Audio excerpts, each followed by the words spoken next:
seven members of the GOP Doctors Caucus say the U.S. is missing an opportunity to save lives when it comes to vaccine strategy.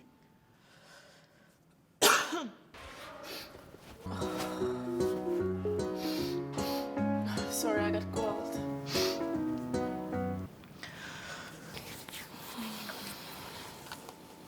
Hey, take this.